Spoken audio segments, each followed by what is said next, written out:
Well, don't just sit there, say something. I told you I don't want to talk about the show, Leo. Alright. Move over, I got it.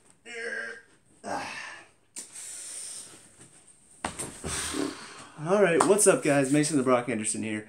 This is Fear the Walking Dead, Season 3, Episode 1, Eye of the Beholder. As many of you know, if you've watched my the reviews of Season 2, not a big fan of the show, a lot of problems. So let's just get into it and talk about the problems I have with this first episode. So first of all, we see Maddie, Travis, and Alicia all being brought into this compound. Apparently they've been tracking Nick somehow. They managed to find the border where he was at somehow. And then they got captured by the same people that captured him somehow. So they're all getting in there. Maddie and Alicia, for some reason, are put into a different truck than Travis and then put into a room where they're being kept in there by the leader of this compound, Troy. And this leads to the first problem I have with this episode. Why did he do that? It's never really explained. Maybe they'll explain later on why Troy has this infatuation with Maddie that they're seeming to hint towards. You know, maybe he's attracted to her. Maybe she reminds him of his mom. Whatever the case, they never really explain why they're put in there. But there are also two other problems with this. One, why were they put in there together? The infatuation seems to be with Maddie. He doesn't seem to be interested in Alicia at all. So why is she in there with her? That's never explained. And it leads to a scene later on where Troy looks like an idiot because they double team him. I'm just like, is that the only reason why she was put in there with her? Because the show writer said, hey, Maddie can't take this guy alone, so let's have him put Alicia in there for some reason. The other problem I have with this is there's no indication that Troy wanted them put in a separate room. You know, we see him sitting in this truck at the beginning of this when they're being taken in. We see him just sitting there all like laid back, like, yeah, what's up, and smoking a cigarette. But there's no indication that he's just like, hey, those two, yeah, put them in my secret room that, you know, I go talk to people in. There's never any indication of it. There's never any sort of like nod like those two. There's nothing. He's just sitting there watching him be brought in, and all of a sudden Alicia and Maddie are put into his special room. So this just leads to a problem that I have with the show, which is our main characters are always treated like main characters. That's a problem. You know, because you look at The Walking Dead, they never did that with theirs. You know, the main characters in that show prove themselves. They had to do something that proved, hey, there's something special about me. You know, Rick and Negan. Before all of this happened, Negan didn't even know who Rick was, but then he heard about this guy that was leading these people and taking his compounds and killing his people. And then he finally finds him and he sees something in Rick. He sees this look in his eye and he's just like, there's something different about you. This show is just like, oh, no, there's just something different about him. You don't even really have to look at him. Just know, hey, these people, these are our main characters, so there's something special about them. So make sure you treat them differently than you would anybody else. It's frustrating. Because it keeps doing it. It keeps doing this, it keeps doing this, it keeps doing this. Hey, there's something special about you, kid, even though you look like you're just a drug addict. There's something different about you. No, there's not. They're very bland characters. So, anyway. Focusing off of Maddie and Alicia for a second, going to Travis. He meets up with Nick and his girl. And there's little, I don't even know, it's like a prison cell almost for all these people. Apparently they're experimenting on the people here. Troy says that he's doing this to learn more about the transformation, but they're just killing people and then watching them turn, and then that's it. And they're getting something out of it. You know, they're getting off on it pretty much. It's just, there's no reason for it. It's just another way for the show to be like, ooh, look at us guys. Ooh, we're twisted. We're dark. Ooh, people getting off on people dying. Ooh. Doesn't that just make you feel all gross inside? We're good at this. We're really good at making you feel gross. It's just, why don't you actually write interesting characters instead of just writing people who are sick and perverted? You know, that would be a bit more interesting. So yeah, we see them doing all these little experiments. And then eventually this one guy goes up to Travis and says, hey, I can get us out of here. If you can help me escape, I can show you the way out. And so, of course, him, Travis, Nick, and his girl all end up in the same room together because what are the chances? And so Travis starts taunting this guy, says, hey, kill me, you know, kill me, you can watch me die, I want to die, my people don't turn. And so the guy's just like, Sure, why not? And then Travis fights him off. Nick helps out. One of the other guards dies, but the one that's like really sick and perverted doesn't. So he's left alive to chase after them. And so they're all trying to escape. Meanwhile, we see Maddie and Alicia. They manage to get get Troy off guard. Fight him, fight him, fight him. Eventually, they end up on the desk. Maddie's choke holding him from behind. Then she sees a spoon, sticks it into his eye because this show wants to be remembered as gross and disgusting. And so now Maddie's leading him out. We see Travis stays behind while Nick and Alicia, or not Nick and Alicia, Nick and whatever her name is. Honestly, I just remember her as Nick's girl because that's all she is. She wasn't really given any defining characteristics.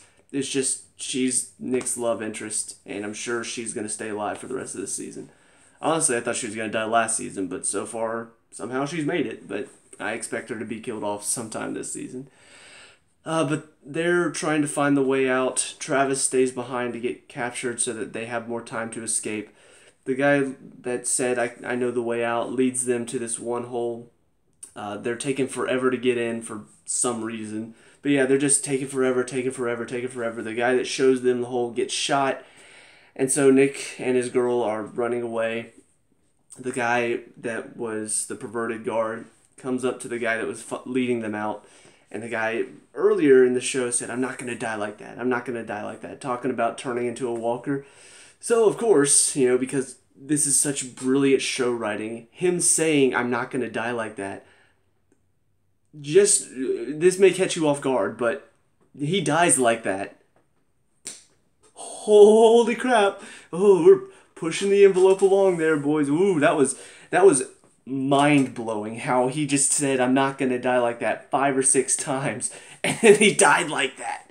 I've never seen that done, ever. What else could go wrong? Things go wrong.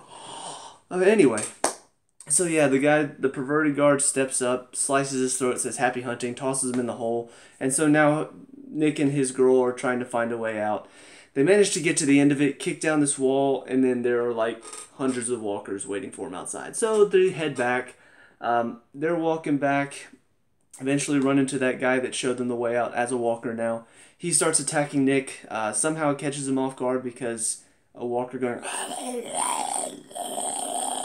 and walking in water, splashing as he drags his feet along. Apparently makes no noise whatsoever so that he can sneak attack them. So Nick is on the ground. He's trying to bite him. Luckily, though, just once again, what are the chances? Alicia's trying to find all these different trucks. She's trying to find one that maybe can start, maybe has keys still in it. So she's looking. All of a sudden, she hears screaming nearby. And she's like, ooh, what's that? And I'm like, ooh, what could that be? She manages to find a drain where Nick is being pinned down, literally right under the drain. And so she tosses her knife down. Nick's girl grabs it, stabs the guy in the back of the head, kills his walker. And so they manage to survive. On to Maddie and Travis. That is not, no, do not start, that's not their name. Do not turn them into Mattis. No. Anyway, but we see Travis gets taken to this pit where there are all these walkers in. And so he gets tossed in. They're like, oh, let's see what you could do. And they're like, there's some like cinder blocks. There's some metal poles sticking out of the ground. And so he starts fighting them and takes out the first set. And they're like, you might want to save your strength. And then releases, they're like 10 in the first section. They're like 20 in the next section. And so they release the gate. It opens up. And so when Maddie's leading Troy out with the spoon in his eye, eventually Troy's brother shows up, who seems like a decent guy. I don't know if he's going to turn out to be crazy like everybody else is in this show. But he's just like, look, let him go, and I promise I will help you and your family get out of here. I know my brother's crazy. I know he's done some bad stuff. I'm like, well, why didn't you do anything to stop him? But anyway, so he leads Maddie to the pit where he knows Troy's thrown Travis in. And so they get there, and all of the walkers are dead, and Travis is standing there alone. Here's the thing. This would be more impressive if this show didn't already use this so many times.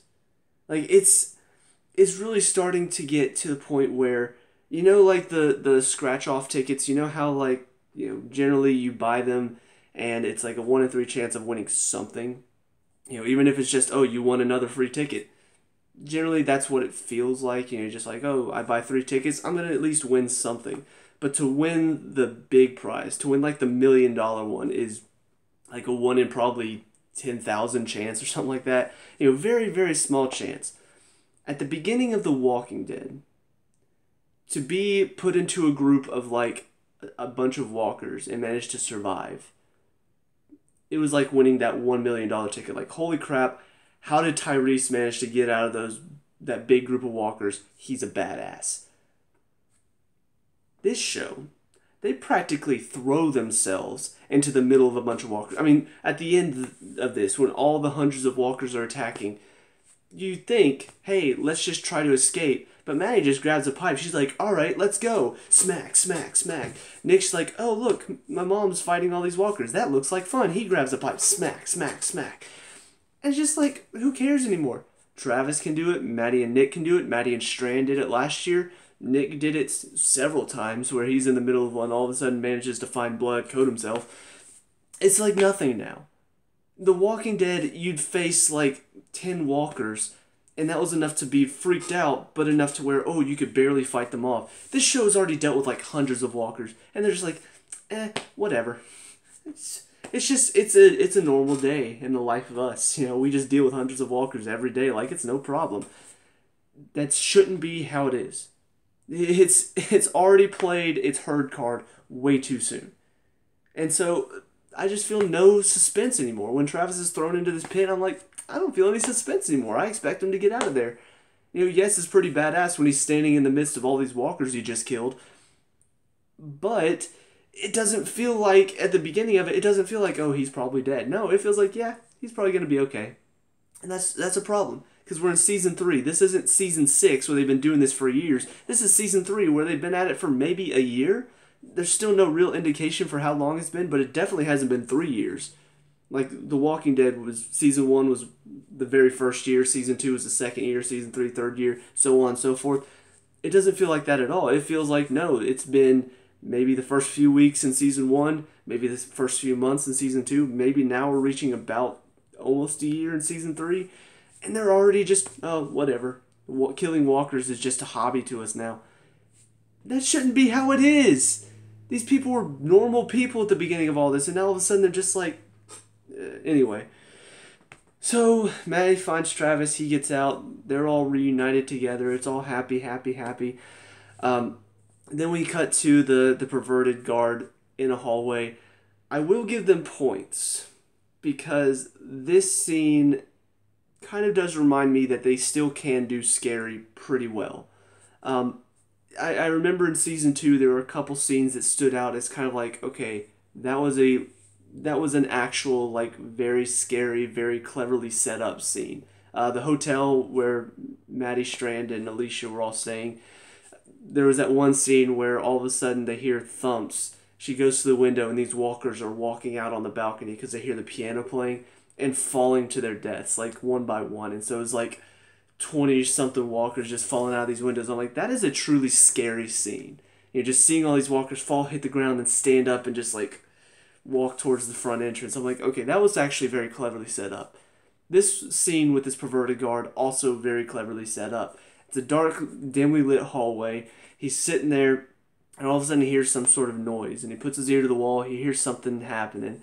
And so he goes to the vent, and I'm like, wait, is there going to be a walker in there or something? He opens up the vent, all of a sudden all these rats come piling out, and I'm just like, that was well done, because obviously they're running away from something, and so he gets close to the vent again. Sure enough, Walker grabs him, and even his death is actually very well done. At first they bite off the side of his face, and they keep pulling him into the wall, and then eventually they pull him so hard that his neck just snaps backwards and breaks, and then they pull his limp body through. I'm just like, that is a very scary scene to watch. That is very well done. But the story is crap, the characters are crap, so scenes like that just kind of get pushed to the side for all the stupidity. And speaking of stupidity, just the fact that these walkers are in the ventilation system or in the sewers or whatever, we gotta talk about the fact that Nick and his girl are kind of idiots. you break down this wall. You're in the sewer system. You break down this wall. Hundreds of walkers are now chasing you inside, and they say nothing.